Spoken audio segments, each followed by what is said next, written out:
Ladies and gentlemen, welcome back to another episode of the Gigi Report. I'm excited that you're tuned in, and Happy New Year 2021. It's a great new opportunity to grow and develop our lives. Right now, today it's going to be special. It's going to be a very exciting subject. We are going back to the academia. As you know, this is a subject that I'm always very, very interested in. And today we're going to look at a very interesting subject. The subject is success in a male-dominated career mathematics field in particular.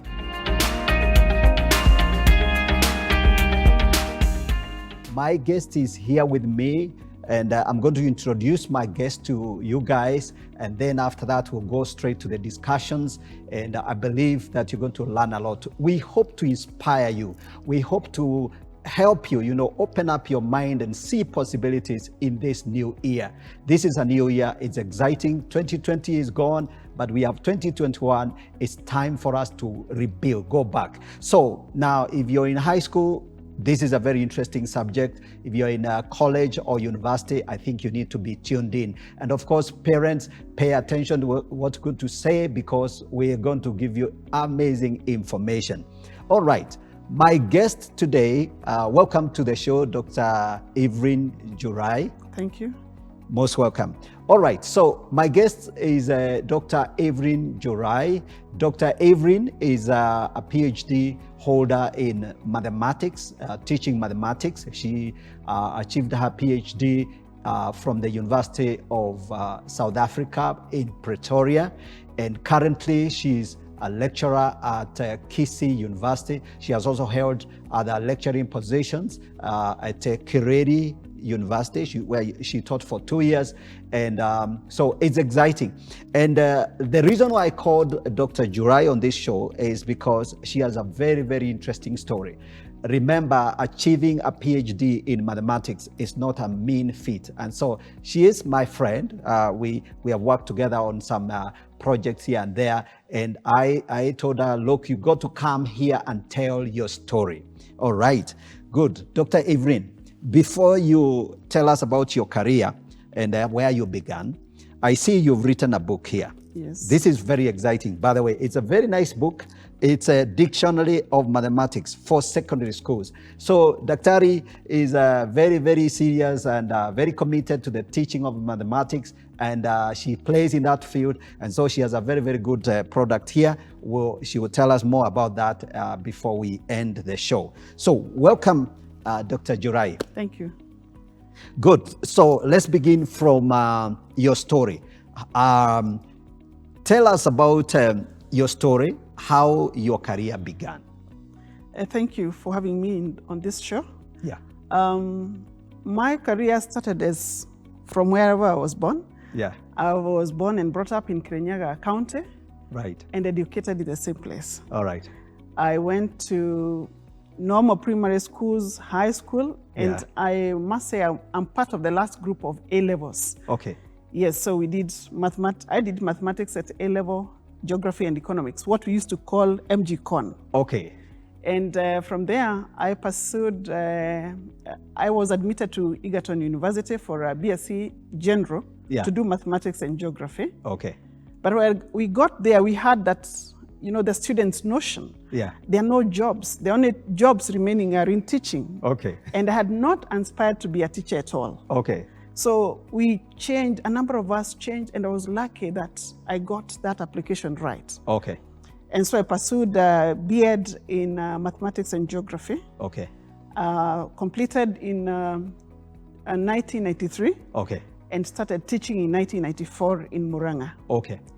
And it is from there that I taught in a public school that was day as well. Yeah. We had a lot of challenges with students having to be coming from very low levels in terms of even language mastery. Okay. Okay.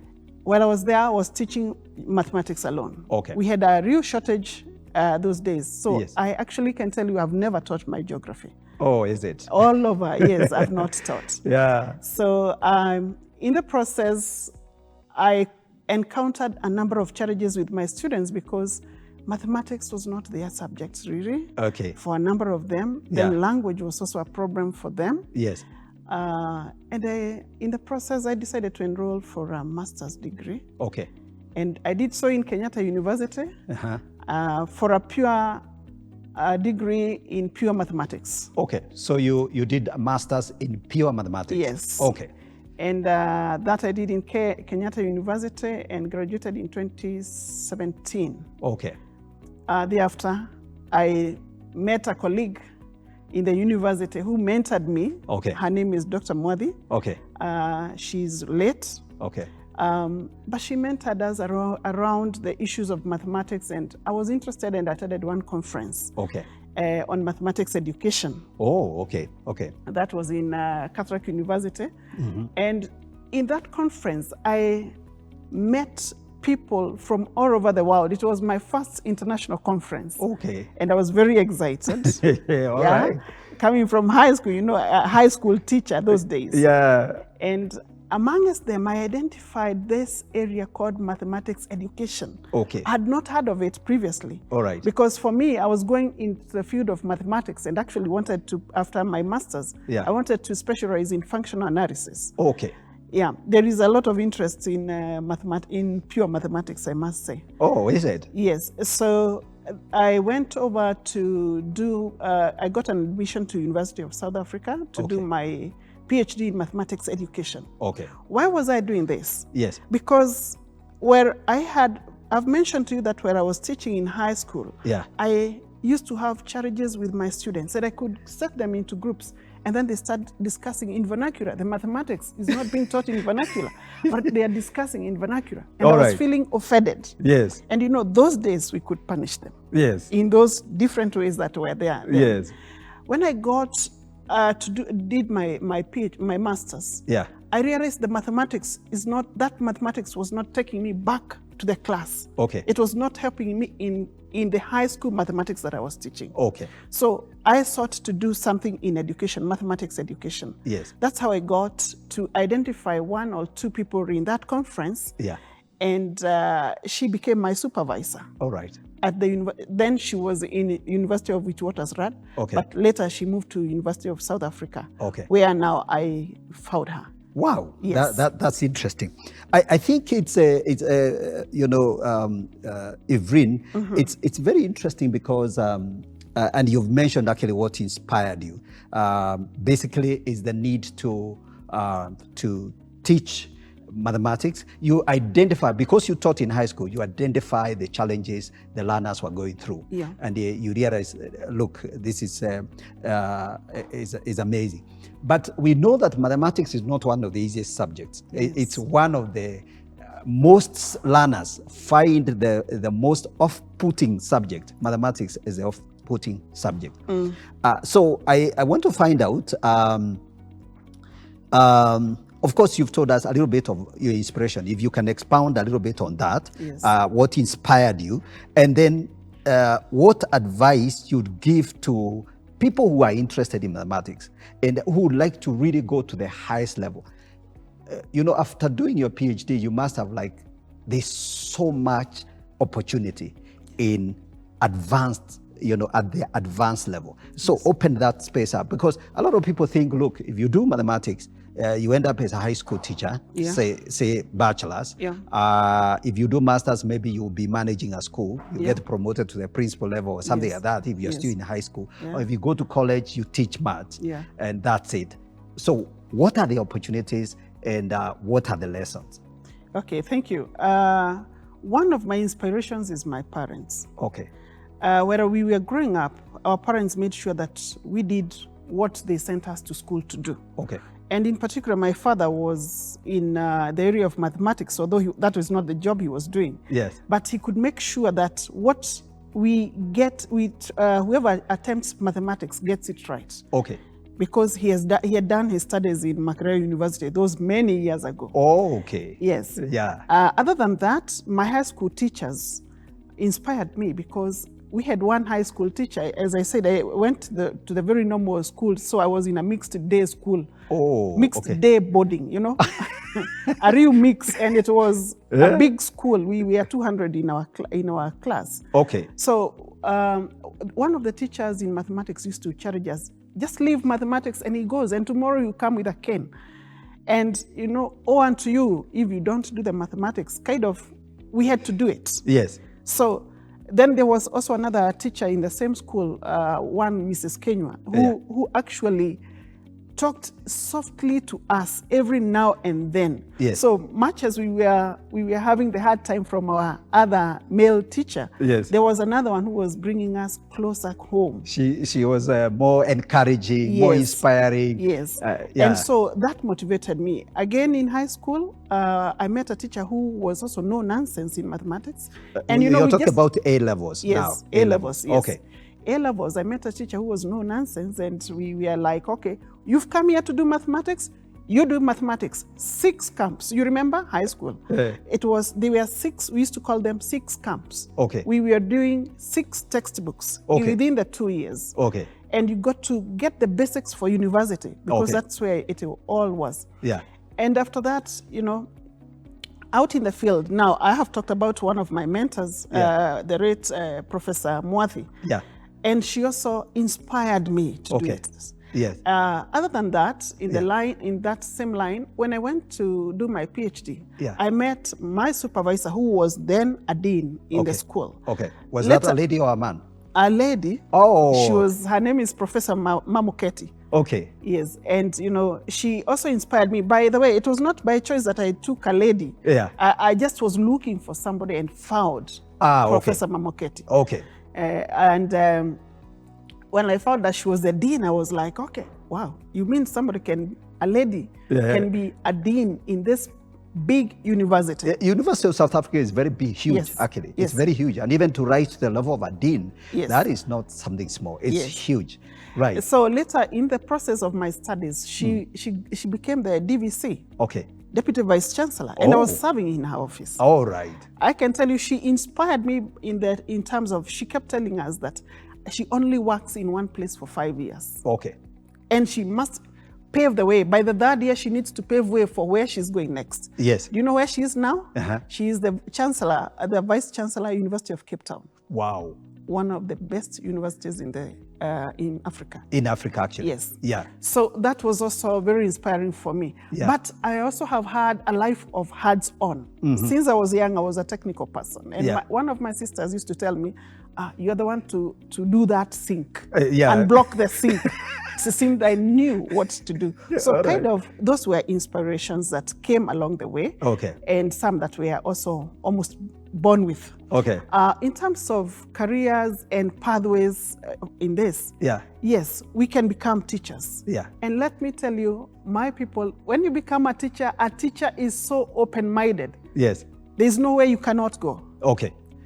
The president of Tanzania was a teacher. Yes, Magufuli. Yes. Yes. So look at it. He has come from that far. Yeah. Professor Wagari Maathai, our very own, was a teacher at the university. Okay. So although she's not in mathematics, neither was Professor Dr. Magufuli. Yeah. But what I'm saying is that teaching, it kind of gives you, helps you open up, and you're always challenged to learn more, because students are looking up to you, and often sometimes you get thrown into an environment where you realize, oh, I'm going to teach this subject, but I still don't know enough. Yes. So that inspires you. It inspires you even to read further and look for that knowledge. Okay. There are other careers in statistics. Yes.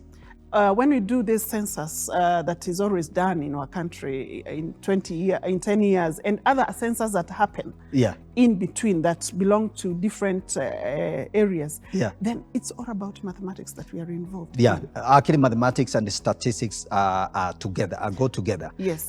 So if you're very good in mathematics, you're likely also to be able to break through into statistics and become very, very good. We also have applied mathematics. You have seen in the recent time of the COVID, when COVID came into our country, there was a lot of theories being put across its application of mathematics. Actually, that is what we call applied mathematics. Okay. And then in pure mathematics, there are avenues in terms of we theorize as well, so much. Yeah. And I will tell you about coding, you know. Yeah. These codes that we use now and then, they are generated basically from pure mathematics. Okay. Yes. Okay. So there's a lot of opportunity actually for someone who excels in mathematics out there. Yes. And in general, actually in sciences. Exactly. I happen to have studied engineering for my bachelor's. Yes. So I can tell you that I did mathematics up to the university. So we did all the calculus. Actually, one of the units we were doing, I think several of the units, because we did mathematics 1, 2, and 3, I think, and 4 actually. It was a major in engineering. We were studying together with the BSc pure science guys. Yes. We were being taught by the same teachers. Yeah. So mathematics is a very powerful language. Now, so take us to the PhD place in Pretoria, because we're going to come to other more tough issues. Yeah. Let's talk about Pretoria. In Pretoria, your experience there. How did you? I mean, what were the challenges? And first of all, how long did it take you to do the PhD? Yeah. And then what were the challenges you experienced? If somebody wants to do a PhD in mathematics, they would really like to hear, is this just impossible? Yeah. Or what exactly is the journey? What was your journey like? Yeah, my journey was had ups and downs. Okay. It was exciting as well. Yeah. Down in Pretoria, the first 6 months was to write a proposal, and it was done, and I started my research work in 2011, because I left Kenya in May of 2010. Okay. So within 6 months, I had written my proposal, and it was approved, and I started my research in around February of 2011. Okay. So I went along. The University of South Africa has a very large library. I think it's the largest in Africa. Okay. Where you find books by Gogi wa Thiong'o, by everybody, by grace of God, all books are there. Yeah. So I had the opportunity of accessing very many books. Okay. Both hard and electronic. Okay.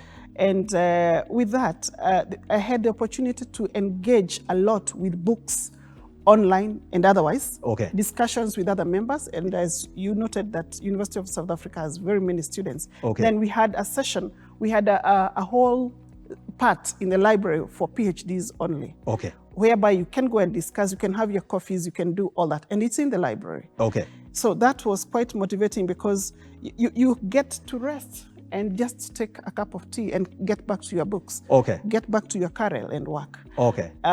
However, there were also challenges in terms of financing. Yes. Lucky for me, I had an opportunity to be sponsored by the government of South Africa. So I was able to pursue my studies without a problem. My study was based in Kenya, so I had to travel often to come and do my research work here. Yeah. So the journey was good. I got to do assistant work for my supervisor, do research for them, present papers, attend international conferences. I did attend in US and also in Brazil. As well as local in South Africa. I also came for one in Kenya.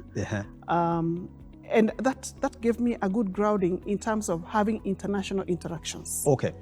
Yeah. So actually you would say that your experience in Pretoria was kind of like very eye-opening. It was it opened you up to the world, basically. Yes. And the university was very, very very welcoming. The environment was so good, and you had people around you who mentored you and encouraged you to explore. Yes.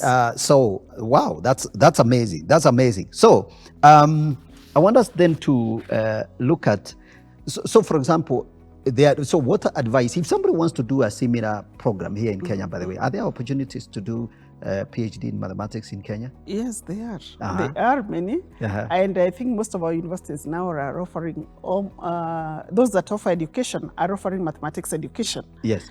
Because that time, I remember, I think I only identified Kenyatta University, which actually declined my offer, my application. And then there was another university, which I don't remember the name, in Western Kenya. I don't remember whether it was Maside or another. But I realized it was very expensive for me that time. It was cheaper to do it outside. But those opportunities exist. And we can pursue. Only that we also need to be very to really work on our studies, because this is what delays students. Because if I take a back seat and I don't work on my part, and my supervisor is waiting for me, then my PhD is going to take 7 years. I, as a student, must first of all motivate my supervisor. The supervisor need also to motivate me.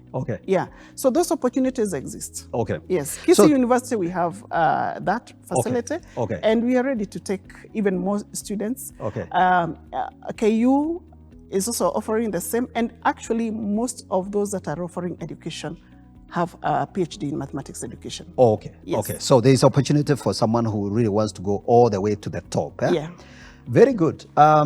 Excellent. So I think let's now look at it from the point of, we have just a few minutes, but before we go into a break. But I want us to look at being a woman, right? Women and girls. We were going to come to this because this is a big one. I think the understanding out here is that it's very hard to make it, for example, in the sciences, as a lady and as a woman, and the girls. And I think it's true that a lot of girls get discouraged, especially in the areas like mathematics, technology, engineering. They get discouraged, often maybe even as early as high school. So mathematics is one of those subjects they avoid, and all that. How did you break through all that? One thing for me, as I grew up, there was no distinction between us and our brothers. So whatever had tough job had to be done, we had to do it. And that made me think that we can also, anything can be done by either of us, because our parents couldn't take that. I cannot milk. It's my brothers who have to milk the cows. And, or rather, like my brother is not supposed to cook. They used to cook. So there was no distinction. For me, I work with one principle. That, and quote me for this, that I see only the goal. Obstacles must give way.